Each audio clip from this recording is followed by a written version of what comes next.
Muy bien. Bueno, pues como se pueden dar cuenta, este acontecimiento de este profeta menor con este profeta mayor suena bastante controversial y veíamos que el asunto de no volver por el mismo camino es algo que es muy antiguo en el judaísmo. De hecho, se cuenta que cuando Abraham sube al monte Horeb para sacrificar a Isaac, y el momento en el que el ángel le dice no lo hagas porque ya veo que obedeces al Señor, eh, el relato cuenta que eh, Abraham iba con sus siervos, iba Isaac y entonces sube. Cuando él baja, ya no está Isaac, ya no se habla de Isaac. Es como si Isaac se hubiera quedado arriba o se hubiera ido por otro camino. Aquí hay una tradición judía interesante, porque se dice que para poder proteger a la persona tiene que ir por un camino diferente por el cual subió. En este caso, Abraham decidió mandar a Isaac por otro camino para protegerlo, ya que a partir de este momento Isaac se vuelve en el recipiente del convenio por el cual vendrían todas las bendiciones a todas las familias de la tierra. Y entonces lo protege de tal forma que casi casi lo aísla, y es por eso que posteriormente Abraham le consigue una esposa a Isaac y no Isaac consigue su propia esposa. Cosa que también a veces creemos que es natural que los padres le elijan las esposas a los hijos, pero en ese caso Abraham no le elige la esposa a Isaac porque, porque sea una tradición. Se la elige porque no quería que Isaac saliera a arriesgar su vida. Y entonces, ¿qué pasa aquí? Que cuando el Señor le dice a este profeta, no quiero que regreses por el mismo camino, es precisamente para proteger su vida. Es la misma razón por la cual los reyes los magos de Oriente, como se les conoce en el Nuevo Testamento, después de que visitan a Herodes, no regresan por un camino, sino se van por otro camino diferente, precisamente para evitar algún riesgo a causa de la presencia de Herodes. Esto es algo que también a nosotros nos es importante. No es bueno que usted siempre siga una rutina.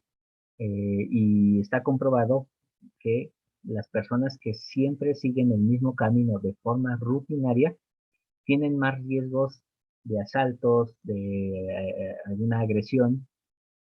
Entonces, siempre es favorable que de vez en cuando ustedes cambien su ruta. No es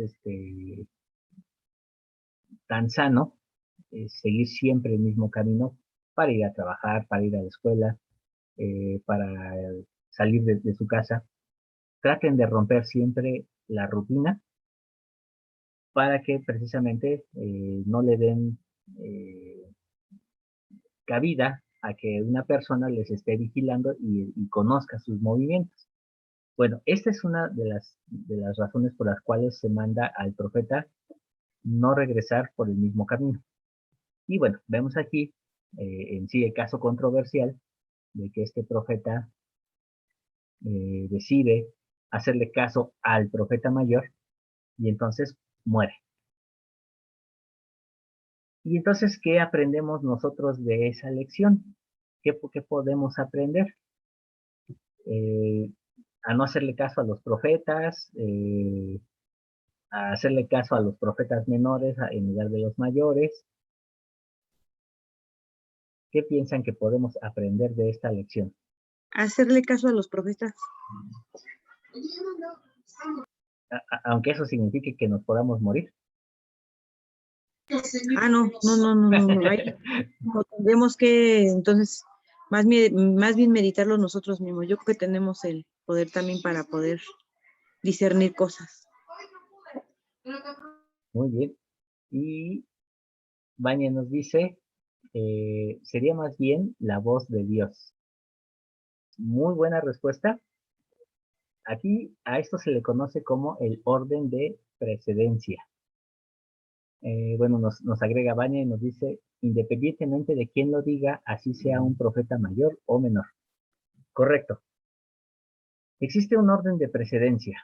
Entonces, ¿recuerdan lo que le pasó a José Smith con las 116 páginas del libro de Mormón? El Señor le dice, no las vas a mostrar a nadie. Y sin embargo,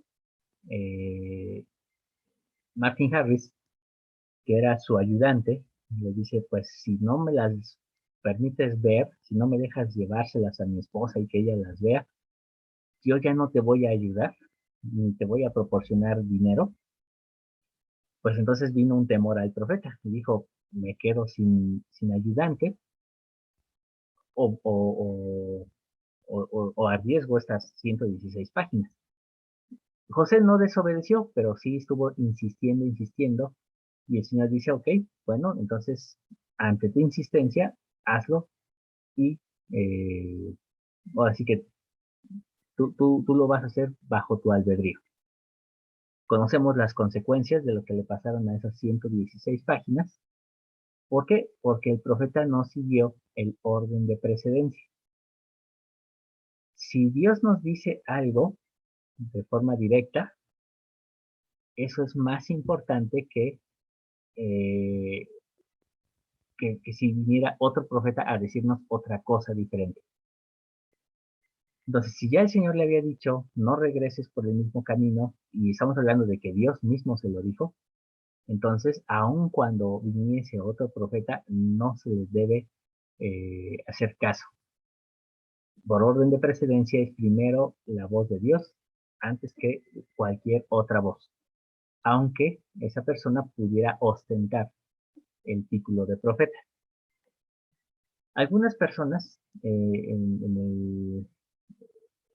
algunas iglesias evangélicas enseñan que este profeta mayor era un profeta falso, que era pagado, que no era de Dios y por eso le puso una trampa. Sin embargo, José Smith, al momento de hacer la revisión de la Biblia, él asegura que sí es un profeta de Dios, que sí es un profeta con sacerdocio, y en cierta forma puso a prueba a este profeta para que dejarnos, digamos, esta lección a nosotros de que debemos de hacer caso a la voz del Señor por encima de la voz de los hombres. Por otra parte, pues queda esta figura, ¿no? De decir, bueno, entonces los profetas mienten. Y bueno, ya hemos comprobado al principio de este curso que existen muchas situaciones peculiares en las que los profetas actúan sin dejar de ser profeta. Y en este caso sí, podría decirse que sí mintió, aunque más que una mentira fue una prueba para este profeta menor. ¿Qué tenemos que aprender nosotros de esto? Cada uno de nosotros, como decíamos, somos profetas de a pie, pero en ocasiones el Espíritu Santo nos va a hablar claramente, sin divagar nada, y nos va a decir, las cosas son así. Si nosotros seguimos escuchando las voces de otras personas diciéndonos es que no, es por este otro lado, es por aquel lado, debemos de tener mucho cuidado si escuchamos más la voz de los hombres o la voz del Espíritu. El detalle con esto, entre los santos de los últimos días, es que a veces cuando el Señor da una revelación, creemos que es toda la revelación y decimos, ya no puede haber más encima de esto porque el Espíritu Santo me dijo que era verdad.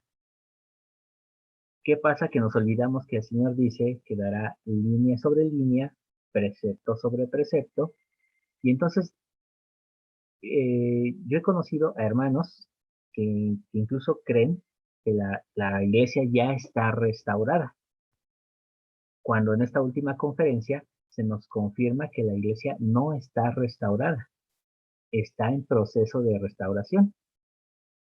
Y entonces, ¿qué pasa? Que cuando escuchamos a personas que dicen, la iglesia es perfecta, los imperfectos somos nosotros, pues entonces todo se viene abajo, porque ni la iglesia es perfecta, ni nosotros somos perfectos. Si la iglesia ya fuera perfecta, entonces la restauración ya habría terminado, pero no es perfecta la iglesia, la restauración continúa. Y si a eso le agregamos en esa frase que nosotros somos imperfectos, pues entonces estamos para la basura.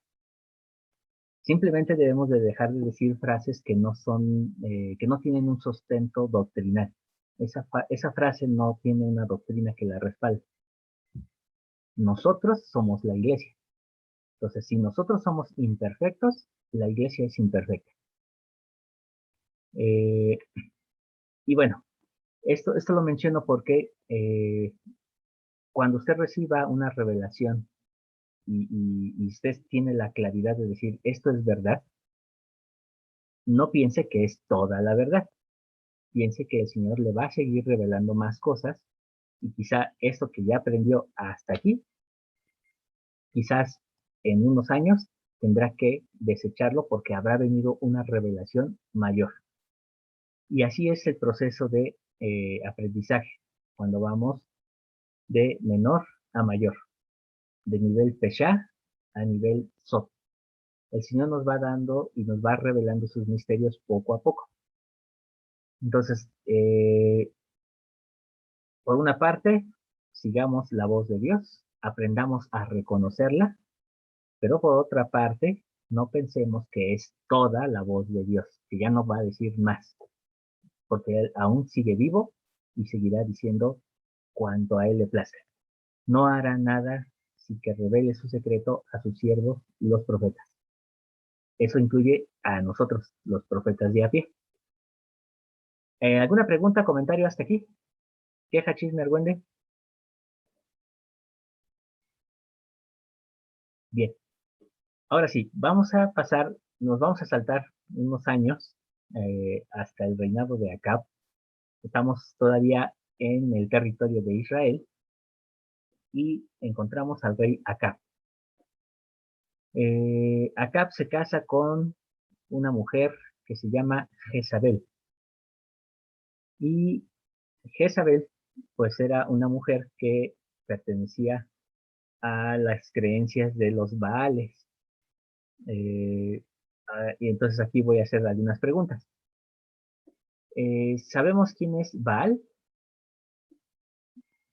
O más bien la pregunta sería, ¿quién es Baal? Uriel. Pues Baal es un término y puede ser bastante ambiguo porque se puede, bueno, significa señor. No recuerdo en qué idioma, acadio, no estoy seguro. Pero sí significa señor. Hay muchos Baales que representan diferentes potestades o diferentes poderes que observan las personas. Muy bien, muchas gracias, Uriel. Esto que menciona es muy importante. Eh, les voy a mandar un video, algunos ya se los he mandado consecutivamente muchas veces, porque han estado conmigo en varios cursos. Es sobre el origen de la idolatría, para que ustedes sepan cómo se origina la idolatría después del diluvio, qué fue lo que la causó y cómo fue creciendo. Pero mientras que les mando ese video, eh, les comento que después del diluvio, el conocimiento del Evangelio era mundial. Todas las familias de la tierra que fueron descendientes de Noé conocían el Evangelio en su forma pura.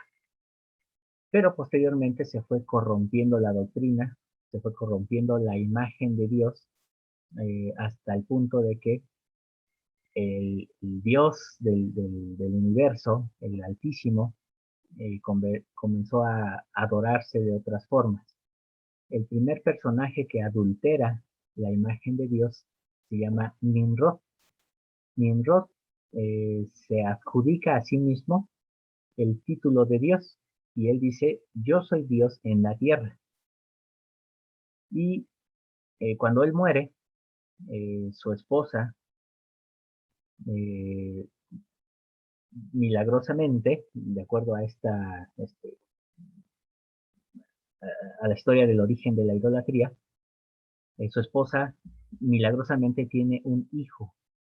Ella dice que su esposo, su señor, al morir, sube al cielo y se convierte, o se reintegra, vamos a decirlo así, al sol. Y entonces este sol, con sus rayos, toca a su esposa y la hace concebir un hijo. Este hijo se llama Tamuz. Y a partir de entonces surge el conocimiento del Hijo de Dios, nacido milagrosamente de una esposa virgen. Y entonces surge el conocimiento de una sagrada familia. Esta mujer dice que Tamuz es la reencarnación de su esposo en su hijo, es decir, el padre y el hijo son la misma persona. Y entonces, ¿qué hace esta mujer? Que se casa con su hijo. Y entonces, nuevamente comienza a darse esta relación incestuosa que posteriormente se, se- se integra en la sociedad como un rito de fertilidad. Entonces, a partir de ahí, la diosa Acera y su esposo Baal, su señor, se convierten en los dioses de la fertilidad y, como decía Uriel, hay muchos Baales, ya que algunos hablan de el señor de las aguas, el señor de los bosques, el señor de la vegetación, y entonces hay muchísimos Baales, eh, pero siempre está esta unión de fertilidad. ¿Qué pasa? Que la reina Jezabel, pues es adoradora de los Baales y de su diosa Acera, o en este caso conocida como Astarte también. De tal forma que entonces, como parte de estos ritos de fertilidad, pues se hacían orgías sexuales en los altares, en los templos, se quemaban niños a los Baales Moloch. Entonces, eran ritos realmente malvados, fuera de cualquier eh, sintonía con el sentido común. Pero bueno, esa era la forma en la que se adoraba. Acá no solamente lo tolera, no solamente lo permite, sino que además lo legaliza y lo autoriza. Y entonces se instituye desde la corte un orden sacerdotal a Baal, de tal forma que el gobierno mantiene a estos sacerdotes de Baal y llegan a ser más de 400 sacerdotes al servicio de Baal. Aparece en esta época un varón llamado Elías, de una región llamada Tisbe, por lo cual se le conoce como Elías Tisbita. Y aquí la pregunta es, ¿ustedes qué saben de Elías? ¿Qué han escuchado de él? De Elías el profeta. Pueden hacer trampa, pueden buscar su guía para el estudio de las escrituras, busquen Elías el profeta, y Baña nos dice, solo que hizo llover fuego, bueno, fuego del cielo. Excelente, muy bien. No cualquier profeta tiene ese privilegio de hacer caer fuego del cielo. Y que se le apareció a José Smith, exactamente, se le apareció en un día de Pascua en el templo de Kirla, no de Pascua cristiana, de una Pascua judía.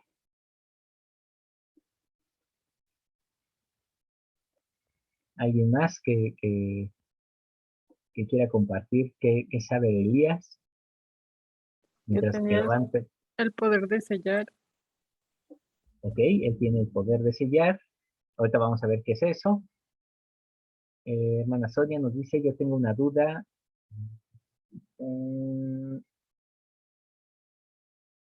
a José Smith en el templo de Kirtland hablan de Elías el profeta y Elías. Muy bien, se habla de dos Elías, uno que incluso es asociado a otro nombre, ese segundo Elías es asociado a otro nombre que se llama Esaías,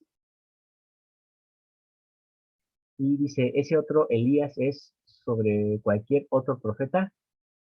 Sí, ahorita vamos a ver por qué. Bueno, de hecho no creo que nos dé tiempo de hacerlo hoy. Lo más bien, yo creo que la próxima clase vamos a abordar esa otra parte de Elías. Pero en Doctrina y Convenios se nos habla de que Elías el profeta visita a José Smith y también el otro Elías, que ese es también conocido como Esaías. Aquí la pregunta es, ¿y quién es Esaías? Porque no hay un Esaías en la Biblia. Y entonces se tiene que hacer un estudio y una interpretación de quién es Esaías. Ahorita no lo voy a detallar, solamente para no dejar la pregunta en el aire. Esaías es Noé, el profeta Noé, que también es conocido como el arcángel Gabriel. Este, él es quien se refiere como el otro Elías. Sí, es un tema extraordinario. De hecho, por eso vamos a dedicarle dos clases, porque la comprensión de este tema nos ayuda a entender nuestro tiempo y lo que está por venir. Si nosotros no entendemos qué tiene que ver Elías, el profeta, en nuestro tiempo, entonces estamos perdidos. No sabemos ni siquiera en dónde estamos parados. Porque Elías es prácticamente el profeta, y lo menciono así de nuevo. Elías es el profeta que tiene que venir como señal para la segunda venida de Cristo. Si Elías no viene, entonces no hay segunda venida de Cristo. O si ya vino y no sabemos a qué vino, entonces estamos peor, porque estamos perdidos, estamos en un bosque lleno de frutos sin poder comer ninguno de ellos. Ok, ¿alguien más tiene alguna otra información sobre Elías? Pues yo ahorita haciendo como dice usted trampa, busqué y dice que fiel defensor de la adoración pura. Ujú. No sé, digo, no, me confieso que no he leído mucho, la verdad. No se preocupe, es que para eso está la clase. Eh, ok, nos preguntan si ya vino cuando se apareció al profeta, ¿es correcto? Sí, es correcto. Nada más aquí lo importante es saber eh, por qué vino, para qué vino, y si eso realmente ya significa que está la segunda venida de Cristo a las puertas. Entonces, Es que aquí dice que él veía que era evidente que el pueblo estaba sumido en la pobreza. ujú. Así dice. Aquí ocurre una condición interesante con el profeta Elías, porque pensemos en esto, no más solamente notemos de forma muy rápida la degradación de la nación de Israel. Cuando ellos llegan, es decir, cuando entran por primera vez a la tierra que fluye leche y miel, pues llegan prácticamente como forasteros y se supone que ellos tenían que haber empezado de cero. Sin embargo, no lo hicieron. Es decir, ellos tenían que haber destruido todas las casas, todos los graneros que existieran. Ellos tenían que empezar totalmente de cero, pero no lo hicieron. Ellos empezaron a vivir en casas que ya estaban construidas. Algunos habitaban en tiendas, pero en lugares donde ya había gente que estaba viviendo. Entonces, eso no es empezar de cero. Ahora, era conocida como la tierra que fluye leche y miel. Era una, era una ciudad de abundancia, muy vegetativa. Se habla incluso de que eran casi anormales los frutos que había en esa región, porque eran enormes.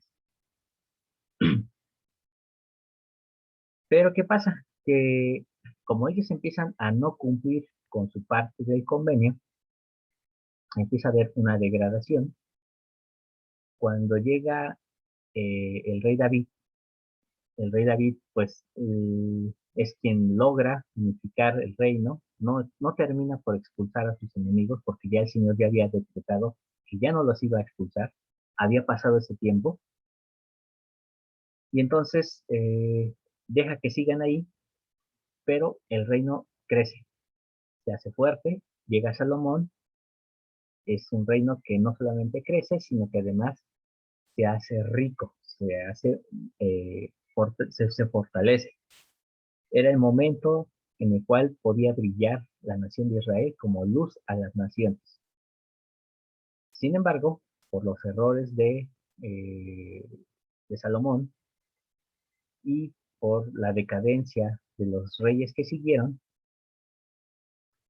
la nación de Israel se fue secando, los ríos se fueron secando, la vegetación se fue perdiendo, y mucho de lo que hoy es desierto, antes era una zona vegetal. Era una zona muy fértil, pero a causa de la degradación de Israel, hoy en día encontramos a una nación desértica, casi casi pintada de café y gris. ¿Por qué menciono esto? Porque en el tiempo de Elías fue precisamente cuando ocurre lo peor, debido a esta instauración de esta nueva libertad religiosa entre la nación de Israel. Entonces, Elías sella los cielos, de tal forma que impide que haya lluvia, que deje de llover durante 3 años, que en realidad fueron como 2 años y medio. Y este tiempo de prueba es importante porque eh, simboliza precisamente los últimos años antes de la segunda venida. ¿Qué pasa con este periodo? Que al no haber lluvia, la situación se agrava y empieza a haber hambre, empieza a haber una absoluta pobreza entre la gente, pero también una absoluta riqueza, de tal forma que entonces empieza a haber dos sociedades, una sociedad hundida en la miseria y una sociedad que tenía lo suficiente, aunque su gran riesgo era perder el agua. Y entonces, por eso es que Elías cierra los cielos para que no exista esta lluvia, ni para buenos ni para malos, ni para ricos ni para pobres. Y entonces ahí encontramos muchas historias interesantes, como por ejemplo el caso de una viuda a la que Elías le ayuda a poder alimentarse, el caso de la viuda de Sarepta, en el cual eh, tanto su vasija de aceite como la de la harina nunca se vacían, gracias a que ella tuvo un acto de misericordia con Elías y le permite comer. Elías es alimentado por cuervos. Los cuervos eran animales inmundos, o son animales inmundos en la ley de Moisés, por lo cual parecería incorrecto comer alimento que un cuervo traiga en el pico. Recordemos que eran carroñeros. Sin embargo, Elías come de ellos. Y entonces aquí nos muestra también una situación en la cual los gentiles eh, tendrían que alimentar a los profetas. bueno, encontramos varios símbolos y varios milagros que ocurren. Entonces, esto se debe a que estaba, estaba legalizada la forma de adoración a Baal. Y entonces Elías desafía a los profetas de Baal, y es cuando ocurre este momento en el que desciende fuego del cielo y mata bueno, perdón, primeramente consume el altar en el que se había hecho el desafío, después manda a matar a los profetas, y bueno, aquí hay algo interesante. Quiero que notemos algo. En la ley de Moisés dice que si llega un profeta y dice, yo hablo en el nombre del Señor, pero ese profeta me lleva a adorar a otros dioses o me lleva a hacer ritos que no son correctos, entonces ese es un profeta falso y por lo tanto tiene que morir inmediatamente. Sin embargo, Elías no llega a matar a los profetas. Él pudo haberlo hecho, pero no lo hizo. Él lo que hace es primeramente desafiarlos y les dice, si su Dios, si Baal es Dios, entonces vamos y adoremos a Baal. Pero si no, entonces adoremos al Dios de Israel. Hacen este desafío en el que sabemos que los profetas de los Baales empiezan a adorar, empiezan a cantar, a gritar, a rasgarse los brazos para sangrarse. Y Elías se burla de ellos y les dice, pues, ¿qué ole? ¿Dónde está su Dios? Se me hace que está dormido. Y les dice, grítenle más fuerte, tal vez está con sueño pesado, etcétera, etcétera. Y Elías, como todo un avatar, él invoca los poderes de Dios y entonces hace descender fuego del cielo. Sin, sin hacer grandes cosas, solamente una oración sincera. La pregunta aquí es, ¿por qué? ¿Por qué no llegó a matar a los profetas cuando tenía el respaldo de la ley, sino que llegó a desafiarlos? ¿Por qué creen que lo hizo?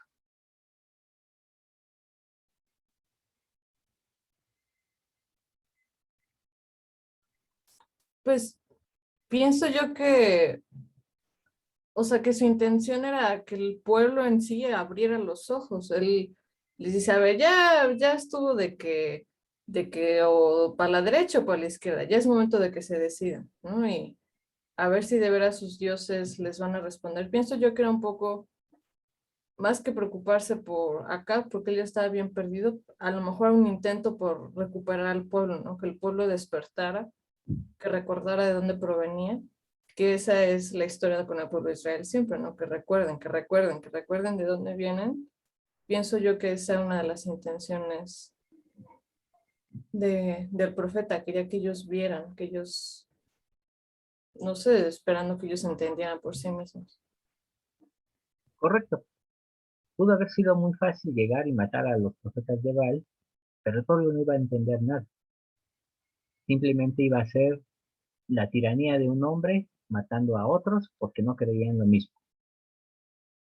Ahora la pregunta para nosotros en este tiempo sería, estamos viviendo en una época en la que se está legalizando el pecado. Está siendo, ya pasamos la etapa de tolerancia, ya pasamos la etapa de aceptación, ahora estamos en la etapa de legalización. ¿Cómo vamos a demostrar nosotros o cómo vamos a mostrarle al pueblo que el Evangelio es verdadero, que lo que enseña la doctrina de Cristo es lo correcto? Vamos a llegar a insultar, vamos a llegar a decirles, es que tú abortista te vas a ir al infierno, tú que eres LGBT, te vas a hundir en la miseria. ¿Cómo vamos a actuar nosotros? Es una pregunta muy fuerte. Adelante, Luis.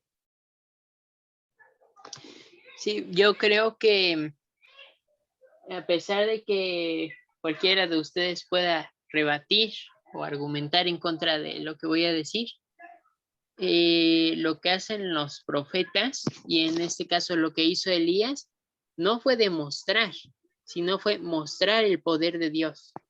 Fue una manifestación. Sin embargo, este tipo de demostraciones que son bueno, este tipo de, como mencioné, em, ay, que él mostró. sí, él mostró este tipo de manifestaciones, ajá, que hacen los profetas, pues, son, son cosas que llegan a poder sentir, a poder verse o experimentarse, pero la demostración queda al acceso de nuestro espíritu, queda en el proceso de reflexión y poder, bueno, tener una buena conexión de acuerdo a em, de acuerdo a lo que requiere el espíritu. Entonces, creo que en nosotros tampoco está la responsabilidad, o incluso no tenemos ningún derecho a demostrarle a nadie pues todas estas cosas, sino más bien pues compartir un testimonio o compartir ciertas muestras de lo que es el efecto del poder de Dios, ¿no? Y pues por supuesto dejar a criterio de las demás personas, una vez hecho esto con la suficiente diligencia, para que puedan tomar sus decisiones. Ok, muy bien, muy sabia respuesta. Nos queda ya un minuto. Permítanme cerrar la sesión para que en la siguiente ya podamos hacer la conclusión, ¿sale?